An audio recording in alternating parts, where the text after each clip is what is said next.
Hello, everybody. Welcome to our webinar today with Plezi and with Maverick. We're talking about digital marketing, short-term versus long-term. A little bit about me. My name is John Hughes. I'm the business developer with Plezi. And Plezi is a marketing automation software which helps you optimize your content, generate more visitors to your website, and actually convert those visitors into leads. And I'm really pleased today to be joined by Dean Seddon from Maverick. Dean. John, thanks for having me. You're a brave person to have somebody as unscriptable and unmanageable as me on, but I really appreciate it. A quick kind of, do you want to dive in? Just go straight for it, get on to everything? Dive in. Or what I would say, actually, of course, before we begin, to everybody who's joined us, thank you very much. And there is a chat button on GoToWebinar, so you can just chat, leave any comment you want, ask any questions you want. We'll either go through the questions at the end, or I'll keep an eye on them as we're going through. And you're welcome to ask us any questions as we go through if you're curious about any of the things that we're talking about here. Awesome. So yeah, John, thanks for having me. I found, just a quick intro to me. I founded Maverick actually as a one-man consulting company. You know, you need a business to consult with a particular company because that's the way they do it. That's how I started the business, and then inadvertently, as all things happen, you end up 5 years later or whatever it is now, 6 years later, with 21 people, because we added a new member of the team this week. So 21 people, and we've trained about 150,000 people in kind of revenue generation strategies. So it's a pretty crazy journey that we didn't quite intend to have. But I just want to share my ultimate challenge, if that's all right, John, just on the slides here. Sure. This kind of taught me everything I wanted to know about marketing and digital marketing in one hit, and pretty much is the theme of everything that we kind of do now. And it is the ultimate challenge for me. Was I was given this job, this project, to sell 38,000 tickets for an event at Wembley Stadium with zero budget. And I quoted the line in here in the slides of, oh, did we mention Wembley needs 600K in 6 weeks or the show's off? Wow. Yeah. And there was no headline. It wasn't like, you know, Take That headlining where they sell out in 17 minutes. It was literally a community event. And then they said to me, can you do it on commission? And sometimes I love a good kind of underdog. So I said yes. I was nuts. I had nothing else to do. And I thought, sod it, I'll do it. So 6 weeks later, 38,000 tickets. It was actually 38,643 tickets. The 600K was paid. I had eye infections. I was absolutely exhausted, but a TV company basically come and said, how much do you want to come and work for us as a consultant? And that's kind of how Maverick was born. And that's my real kind of big exposure to mass marketing in that sense. And it kind of educated me in a lot of things. To the problem is that story, it encourages everybody to go, oh, look what's possible with no budget. Look what you can do with no money. The problem is, though, quick and cheap. It's really messy. It's really messy. It takes a lot of effort, and you end up in a position whereby you're literally focusing on whatever will do to get the result. Yeah. When you're in that scenario where you're pursuing quick and cheap, it's about what will get me the result the quickest, and you miss.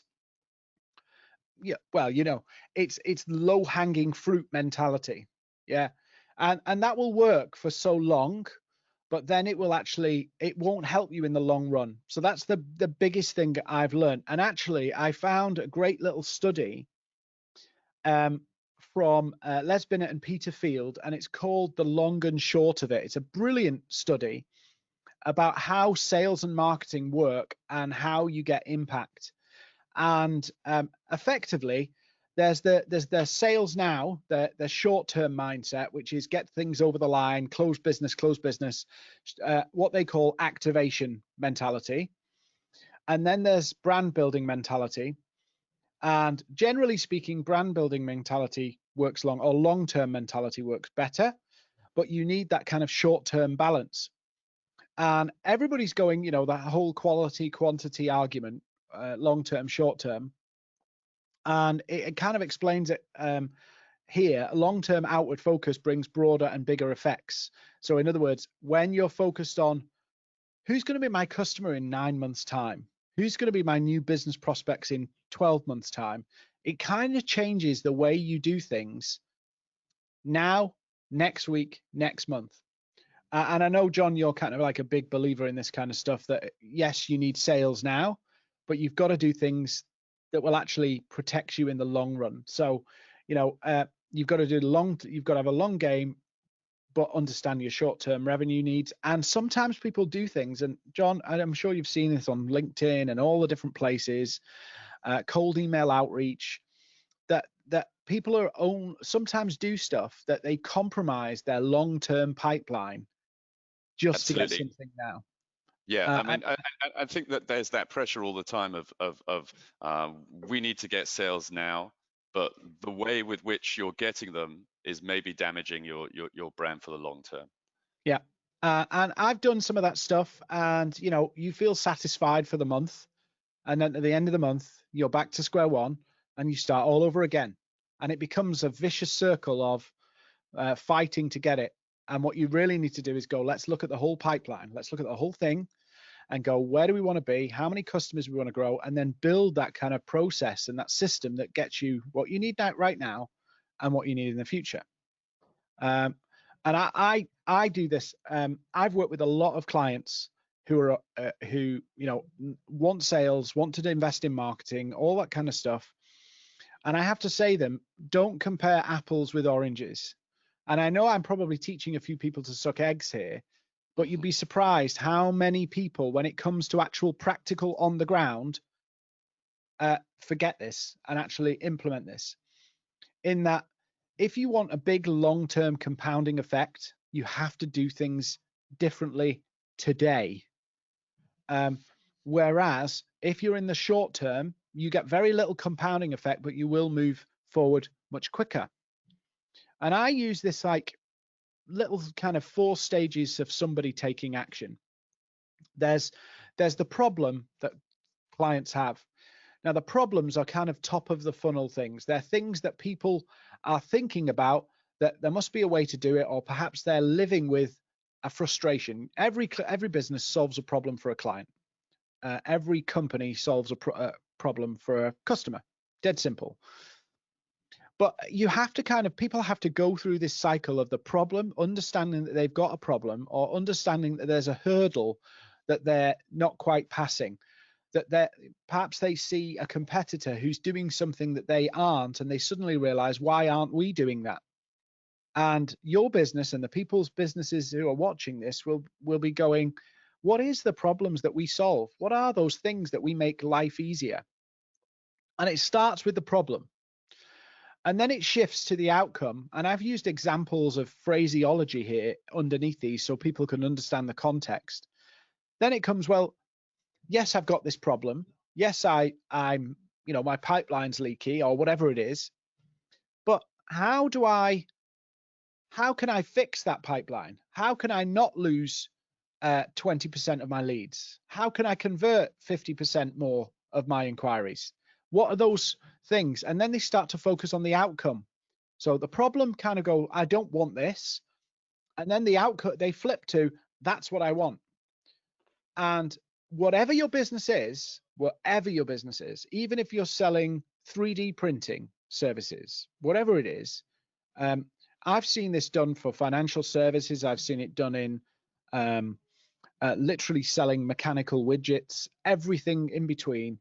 It's problem, outcome, and then comes the real problem for us is the decision. Because we have a lot of people, and I'm sure you've seen this, John, in the kind of prospecting stuff that you do with clients and that you show people do with Plezi. Sure. Not everybody's ready. They know they've got a problem. They know they can have a different solution, but not everybody's ready to decide that they're going to pursue it. Not everybody's. Some people just sit on it for months, weeks, years, and we would love to go. And I've seen salespeople get frustrated, going, "Why won't they just do it? Why won't they just do it?" And there's a whole piece in what you're doing that you've got to convince people that There's a decision to be made, and they've got to make that decision to actually change the situation, not buy from you, just take action to change it first of all. And then the next stage there is actually you're the answer to the problem. And what we try and do a lot with our digital marketing, our prospecting and all that kind of stuff is we try and take people through that at our pace, not the client's pace. And that's where we come to that short-term thinking again, where we end up in a situation where, in effect, we're only looking for the people who will convert now, and we'll only spend any effort on the people who'll convert now. And despite us saying, oh, we've got a CRM and we do all this wonderful stuff, actually what happens in reality, we basically ditch everybody that doesn't convert now. Pretty much. If you go into a sales floor, you read the policies and the plan and all that stuff, great. But the vast majority of salespeople, because for whatever reason, ditch everything else. They just focus on what will convert now, what will convert now. And some of that comes from culture and aggressive targeting, but some of it just comes from not taking a big long-term view. Yeah, and this is definitely something that I'll be discussing a little bit later, which is definitely those 4 areas are the areas within which you nurture a client actually, and that's how you get into that long-term thinking. So I'm my stuff's really simple here. Is you want the low-hanging fruit, which is what we all want, and we want the high-hanging fruit. We want to have our cake and eat it, but that means you have to compromise. You have to long-term your short-term, and effectively, how do you close people who are ready to buy now and develop the future buyers? It's common sense, but you'd be surprised how many people don't do this in reality. They have this plan. Absolutely, we will think more long term. We're going to build for the future. We're going to build our pipeline out that it'll feed us and look after us for the next year. But then when you come to the on the ground, it's like, no, forget that. We haven't got time for that. It's now. So maybe it isn't long term in the sense of how we think long term, maybe or short term. It's a compromise. And I just want to kind of share something. And I'm keen to, if anybody's got any questions about how this works in reality, whether we do them at the end or whether we do them as we go, I'm pretty cool on this, how we do it. I want to share our strategy, which is kind of a hybrid strategy. And I'm not saying ours is the best. I'm just saying it's one. And it's really simple. And one of the things I've found, particularly with strategy in businesses, is they make this really big document, this like huge thing that nobody ever reads. Salespeople can't use, and everybody interprets. So we decided it's got to be very simple. If a brand new person comes into the business, they can get it really quick, because a lot of our sales and marketing is built on our culture and our behavior as a business. So if we can get that really simple that everybody gets it, it's brilliant. So we start with marketing is all about being at the right place at the right time. That's wrong. That's absolutely wrong. Being at the right place at the right time, that's luck, effectively. That's like spray and pray. Yeah. In some senses, it's literally, how can we get the right person right now? And if they're not the right person right now, move on. Yeah. That's Wolf of Wall Street territory, actually. That's Jordan Belfort's sales strategy for Stratton Oakmont. If you can't buy from us, go away, or we'll forget you. We'll move on. When actually what we want to be is, all of our marketing is about being in the right place for the right time. I know that sounds like a difference on words, but it's actually a difference in strategy. It's a difference in thinking and the way you approach sales, marketing, digital, offline. We've got to be in the right place for the right time. So this is the kind of plan we put together, and we called it our 1 million strategy. And everybody we meet thinks, so this is your plan to get to 1 million turnover. No, we've passed the 1 million turnover, but this is our 1 million strategy, which helps us understand what we're trying to do and where we're trying to go. So it's very simple. What's the one message we want to put in front of 1 million people? And the reason I say it like that is not that we might not put it in front of 1 million people, but it focuses your attention on what's the message you'd have to leave people with. What's the key things that they need to know? Let's say, for an example, you had 60 seconds with Bill Gates in a lift. Yeah, that's the same kind of example. What's the one thing we want 1 million people to know about us? If we could only give them one message, what is it?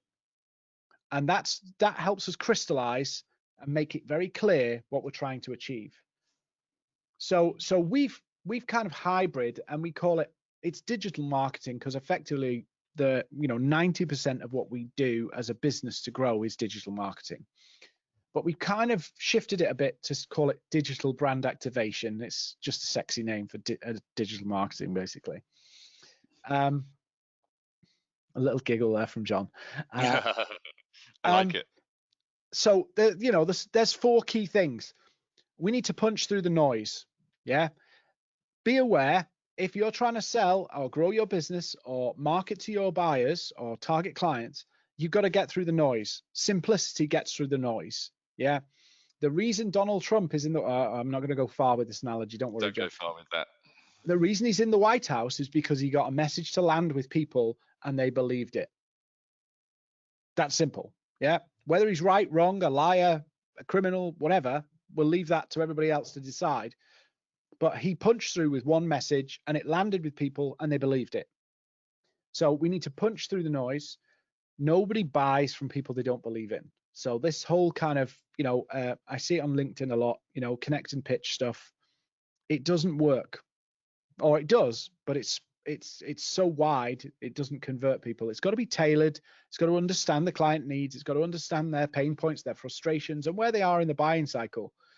And people buy solutions to problems, not freaking features.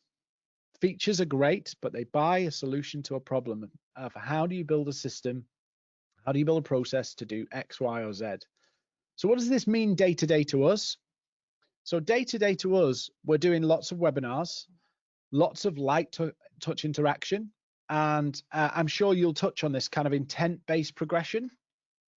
We all, as in the digital marketing space, we're all kind of trained to make our own words up to describe processes, but effectively is, what are we doing to see where they are in the buying cycle? What are we doing to see how they're responding to us and adjusting based on where they're at?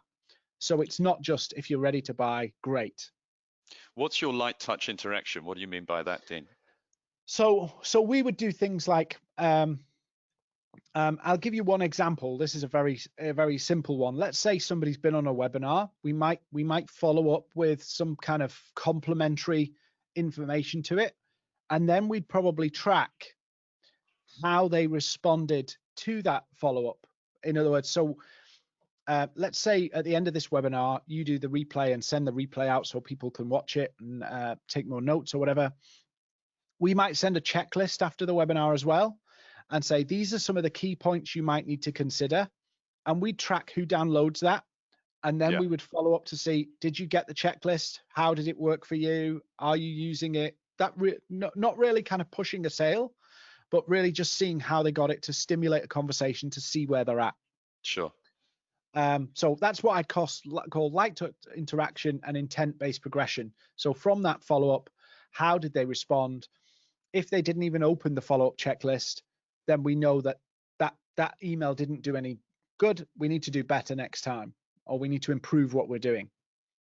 Or they weren't interested. They were just curious at that particular piece, that webinar or what have you. So we follow up with people based on where they think they are, not where our targets are, which can be incredibly frustrating sometimes when you really want to sell something, but you could ruin their journey to the sale if you just kind of push them when you know that they're not there. Yeah. And it doesn't matter where you come into our kind of sales process, marketing process, whatever you want to call it, we will keep giving value to people through webinars, free downloads, all that kind of usual stuff that you do. Even if they're not ready to buy, we'll just keep doing it and sharing information. As long as, we're not sending something every day, that'd be a bit crazy. You're nurturing, basically. Effectively, the same yes. thing that we talk about. Yeah. Building trust, building an awareness of who we are, and not just, hey, I'm just following up this email. Did you see it? Yeah. And it's this principle of nobody's left behind. Nobody's left behind. And that's, for me, when you get obsessively focused on the short term, that's what inadvertently happens. Yeah. And I see this, we do a lot of work with clients on LinkedIn and talking to them about LinkedIn, and they pursue that kind of connect and pitch kind of relationship. And of course, they're not keeping tabs on what they've done. They've just been copy and paste, copy and paste, copy and paste. And then you come 6 months down the line, you can't remember half the people you've done anything with. You don't know whether that's helped, aided. Somebody comes back to you and says, contact me again in 6 months' time. They probably didn't even record it in the, in the CRM or anything. So it inadvertently, if you don't put the systems in place, you actually have a short-term strategy. Yeah. So you have to be very intentional. So yeah, we're firm believers in a long-term strategy with short-term activation events. So in other words, we are putting stuff out there, and if people show interest, we are going for activation, in other words, the sale. But we're going with a big enough crowd of customers. We've thought about our pipeline for the next year. We know what we want to do, and we're now taking people at their pace and following the signals of where they're at. So we're not prioritizing kind of today at the expense of tomorrow. The simple way of hounding people who are not interested to the point where they won't express any interest in the future, because that's what happens. That's really what happens. Yeah. So that's what I think about this situation. That's my view on, I don't think it's short term. I don't think it's long term. I think it's a whole business strategy that kind of covers both, so that it will handle now, but it will handle tomorrow, and it doesn't kind of conflict with each other. And hopefully I haven't conflicted with you. No, not at all. I mean, I think we both, Dean and I, speak about similar things. Don't hesitate, as I said, if you've got any questions from what Dean's shown you there. Excuse me, just in terms of the different things we're talking about. At Plezi, what we do very much is, well, we talk about inbound marketing, we talk about content marketing, we talk about building your brand, and all of those ideas are long-term ideas, really. And I think maybe a lot of the things I'm going to say here will echo what Dean has already said. But what I want to do is kind of go back to the really basic ideas of what it is to be a marketer. And this may bore some people here, but I'm going to talk about what's called the 4 Ps, which probably everybody knows. You're welcome to write any comments you've got as we're going through this. But before I really go into the 4 Ps, well, the thing that I'd like to talk about is this idea of, what does a marketer do? I mean, before we even get into that, is this short-term thinking? Is this long-term thinking? What does a marketer do? And it feeds into the pods idea that Dean was talking about, because basically a marketer is trying to sell a product, but it also goes into this value proposition canvas that you can see here, which is what gains do your products create? What pain relievers do they have? And then on the other side for the customer, what is the pain the customer has? And what jobs are they going to get out of your product? It sounds really easy to say, but actually, when you start to think about those things, you really have to dive deep into some of the unique things about your product. What is it that you do? Who benefits? What does it solve?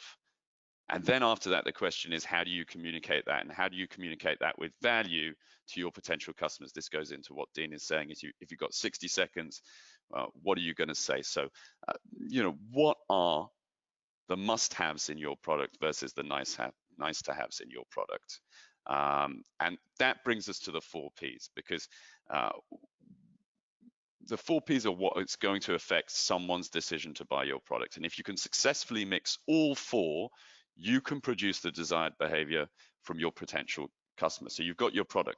As I said, what is the thing that it does that is incredible, as opposed to, as Dean said, all the other features that are around the other side. There are things that it does, but the real question to be asking, and Dean hinted at this as well, is what does it do for your customers? What are the needs? What are they looking for? And how does your product address that?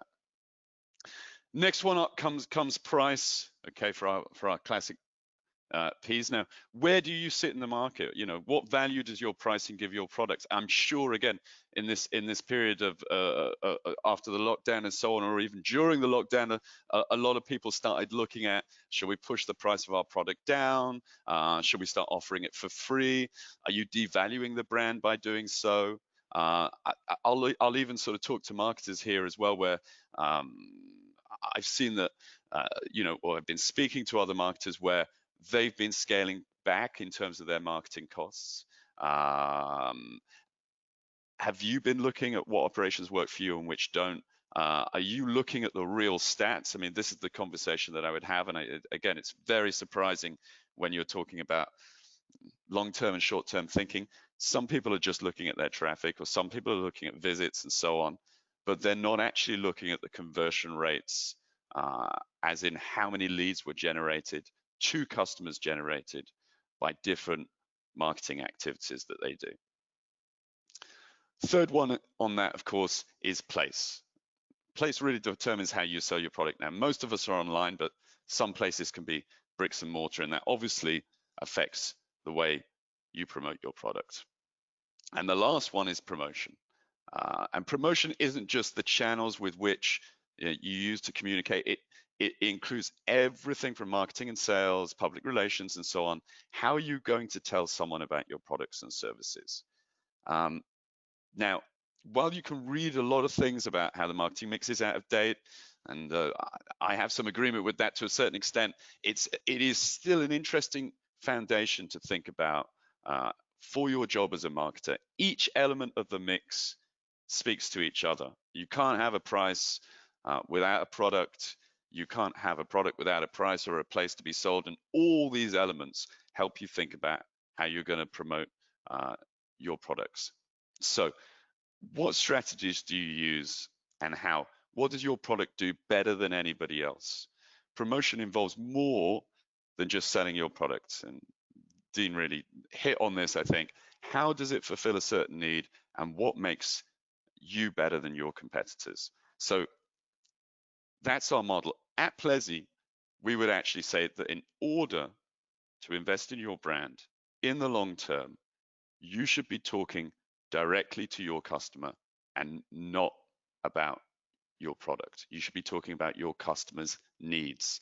That goes back to, again, Dean's first point on the pod area, which is, what is that customer's pain? That's the very first thing you want to be talking about, so that they can start to speak to you. Dean, I don't know whether you have any comments on that. I think you bang on, John. I think all of this stuff is kind of left and assumed, and people effectively just breeze past this and never realize, if you do a bit of digging here, if you do a bit of kind of deep work into your customer, even just understanding them better. I'll shut up in a second, John, because I know you got something. Go for it. We should, as marketers of our own businesses, be the expert in our customers' pain points. Yeah. And the reason I say that is we should be dealing with our customers' pain points daily. Yeah, because we'll see it multiple times. Your customer or your prospect may only see that problem once. We will see it in all its facets, in all different businesses. You know, with what you're doing with Plezi, there will be people coming to you with the same problem and thinking it's a unique problem. But as a business, when you spin that round, Plezi, you will have common problems that people come to you and say, this is what I'm facing. And you go, yep, it's straightforward to you because you understand it. You've seen it so many times. Yeah. It's dead easy. Yeah, and you know, I would say as well, you know, and I've worked for similar companies like this. There's a lot of companies that think that they're going to attract, you know, people to their site or interest in their product by just talking about their product. from the beginning, and all over their site is all about their products. But those are not the things which are going to attract people to you in the first place. They're not Googling the name of your product. They're Googling their pain points. If you can start to talk about those pain points on your website with your content, with what you're talking about, then those people are going to come to you, and that's really the idea.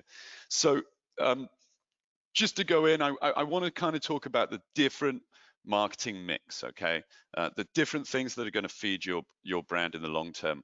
And we've got this graph here, which it's worth you guys having a look at, because we talk about all the different actions you can do there and the kind of return on investment in that, whether they're long term, whether they're short term, whether they're medium, the kind of regularity you do it with, all the different aspects. What I would, there are short-term hits in there, right? And that could be paid adverts or paid AdWords where you're going to drive traffic to your site. They're not necessarily all going to be quality leads, but they will engage with your content. They might leave their details with you. Something like events, which unfortunately not many of us can do at the moment, but I'm going to keep them in the mix in the hope that they come back at one point. You can quickly create a relationship with those leads, and you can follow up really quickly. It's a great hit when you're doing an event or something like that. But look, let's have a look at social media, and I put LinkedIn as the example. Again, and Dean was talking about this brilliantly. A lot of people think, yeah, I'm gonna put this post and I'm gonna get loads of hits. I'm gonna do my salesy emails to all my different contacts, and we're gonna start to talk about a demo. Actually, what you're posting on social media is really, it's long term, and you can do a different mix of posts that can help you create community and reactions to your content, but it's actually building your brand in the long term, because it's saying who you are. Again, you're talking about who you are, and you're talking about who your brand is. Dean, I don't know whether you have comments again on this graph here. Well, I want to add one about LinkedIn particularly. Yeah. Is a lot of people go, oh, LinkedIn doesn't work. LinkedIn doesn't work. And you're absolutely right. LinkedIn and all social media is a long game, and it's a long game with a plan. Yeah. People often dive at it or throw themselves at it on a whim and never really go, what am I trying to do? And somebody, I can't remember, somebody wise many years ago said to me, all you have to do is sell the next step. And I was like, okay. So it's just like a thought that drops and goes, I get this now. So all I've got to do is go, well, first of all, awareness, interest, decision, action, the usual kind of marketing things of actually when I'm promoting myself on LinkedIn, or whether I'm doing a blog or whatever it is, all I have to do is convince people it's worth knowing a bit more, or it's worth a phone call, or it's worth something. Sure. I don't have to get them all on the same page in one hit. I just have to get them to the next stage. So that's my 2 pence on that. But you're absolutely right. There's some stuff here that you can get very quick results. But it's interesting looking at your graph or your chart. Yeah. A lot of the things that build short-term results end up in human interaction. Yeah. They have to be human interaction. Yeah. And then another thing that we talk about a lot of Plezi, I don't know whether you're going to agree with this, Dean, but I'm going to say it nevertheless, is something we're very concerned about. We do this with the clients that we work with, is about having control of what your message is. Okay. And so that's why, we're doing a webinar right now. We would definitely talk about your content, your blogging, your newsletter, outside of, whether you're guest blogging or whether you're putting stuff up on LinkedIn. Ultimately, you don't have control of that. At some point, LinkedIn can change at one point. Your thought process should be to bring people into your website and to look at the content you've got there. So that's very much for us in terms of building out in the long term. And of course, I'm going to say this because this is really what we do at Plezi, but it's inbound marketing, okay? It's establishing your brand which is a long-term task, which Dean was talking about. Your I don't know why you recognition, think I disagree with you, John. right? Because I know you do a lot of stuff on LinkedIn and so on, but for us, yeah, I mean, definitely getting someone to your site, getting someone to start to engage with that content that you control is massively important. And I would definitely, emphasize that message of controlling it. I'm with you all the way, and Okay. it only takes.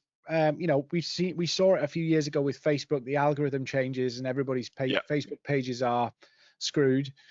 LinkedIn can do the same. All of this stuff, even events can change. Yeah. So owning or having control of your own pipeline. Yes, all this stuff can help fill it, but if you don't own it and control it, you're in a mess. All right. We're in agreement. Long-term strategy, inbound marketing. Right? I have to talk about it because, as I said, this is what we do. But even on this graph here, it still links with what Dean was saying with the pods idea. It's all about what kind of content you should be writing when you're doing articles, when you're talking about your brand, and it goes back to those 4 Ps as well. You shouldn't be writing about your product, or not exclusively. Obviously there's nothing wrong with writing about it a little bit. You should be writing about the needs of your prospects, and this comes down to you understanding who your clients are, creating personas, writing content that they're going to find when going on search engines. So SEO is hugely important in order to find the solution they need. And if you can start in a regular way to create content that speaks to their needs, again, you're going to be building your brand for the long term. You're going to be identifying your values. And again, let's talk about B2B, where this happens with a lot of clients that we work with at Plezi. Your products could be niche, they could be complex, they do fit a need, and actually prospects need to be educated. So we use the word nurtured before, but sometimes I prefer educated as to where you sit on the market, what it is that you do. So as well as adding to your presence and pushing your ranking up on Google, it will also mean that you're going to get leads which are qualified. And then again, that hits back to this idea that Dean was talking about, is you could do the most loud LinkedIn post where you're going to get millions and millions of hits, but no actual leads and no qualified leads from that. Whereas your content is going to be speaking to the people that you really want to speak to. So this is our graph on how inbound can actually lead someone through to your site if you have content that's speaking to each stage of that journey.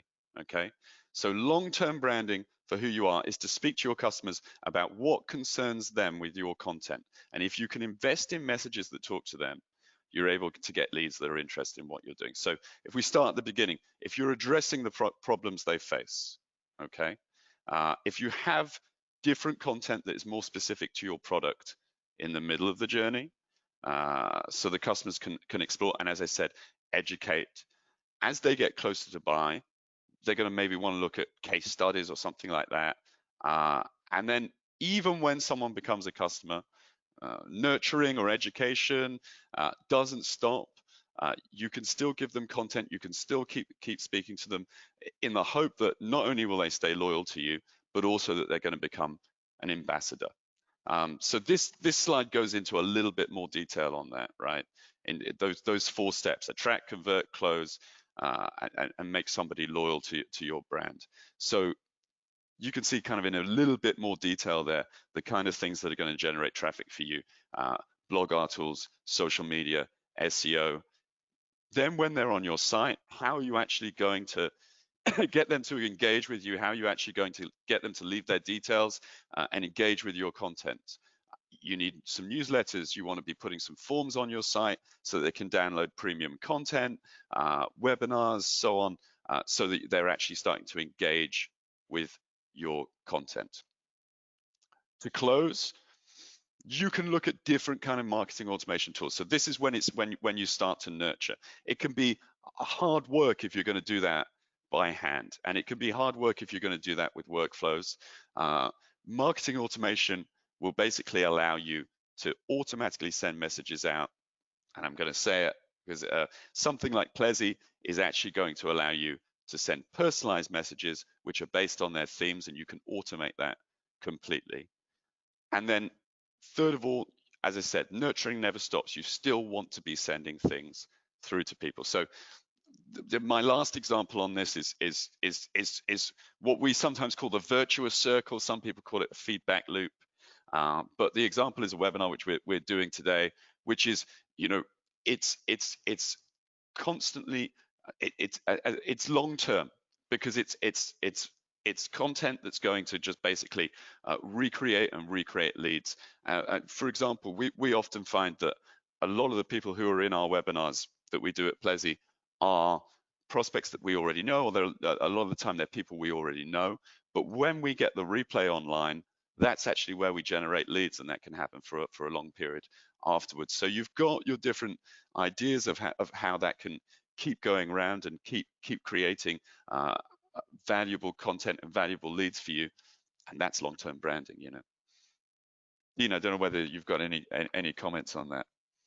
I think one of the things that is fascinating about kind of particularly webinars is, and we found this, and I'm sure you found this, is that actually we get more engagement from prospects actually after the webinar on the replay than you ever do in the live. So I was doing one last night, and I was getting messages, the night before, and I was getting messages yesterday from people saying, in the webinar, you said this. Can you explain that? And it was like, a webinar, people think of a webinar as an instant hit. Sometimes it can be. Sometimes you can put a webinar on and you've got people there ready to buy, but actually they live out their lives as long-term content that can actually work over and over and over again.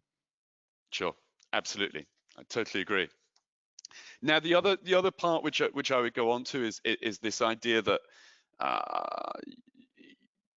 is basically looking at stats, right? Again, we talk about hits, and we talk about how many how many people have joined a webinar, for example, and so on, but or how many people have looked at different pieces of content.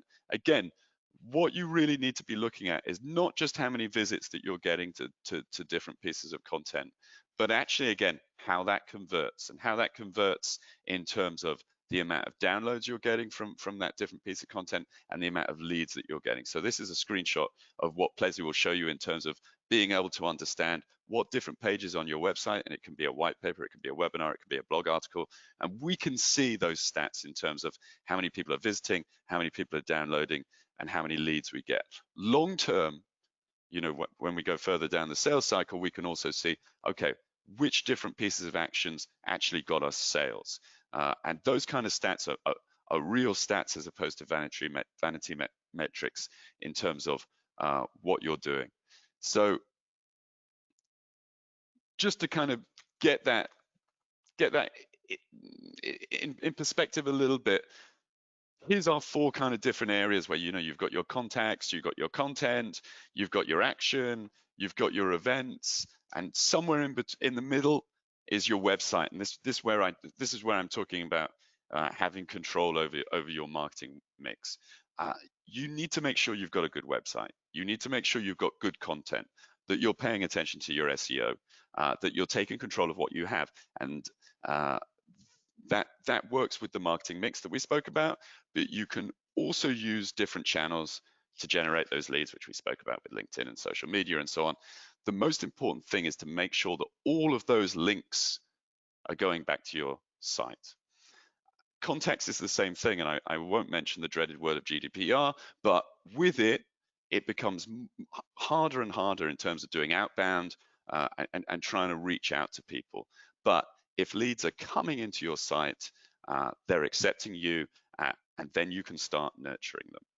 And your content, which I think I've probably banged on about too much, here's one thing I would also say to everybody involved: you don't need loads, but you should try and make your content as regular as possible. Something along the lines of like 2 pieces of content a month, as well as premium content that's going to be downloaded, so that you're able to start nurturing your leads.